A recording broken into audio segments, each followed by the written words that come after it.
Hi, this is Peugeot 3008 2013. I'd like to show you rear shock absorber, the faulty one. This is new one and this is old one. You're gonna see the difference.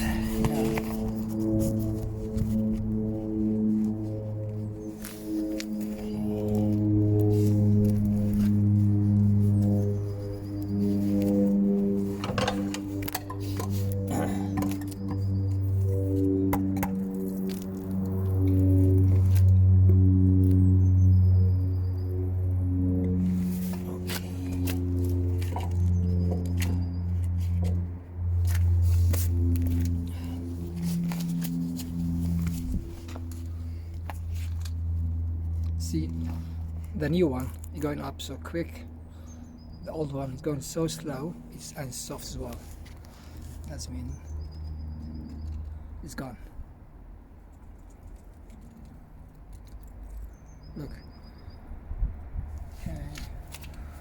Anyway, to change a rear shock absorber, it's two bolts here.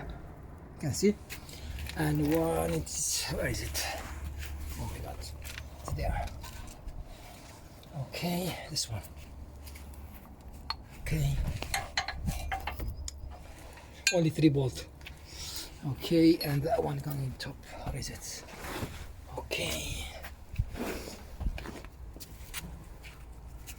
Okay, that's it. Okay, should be here. Fit in there. Okay, sorry, this way. Okay, so only 3 bolts. Not a big job. And make sure you have the jack under the spring. Jack should be under the spring. Okay.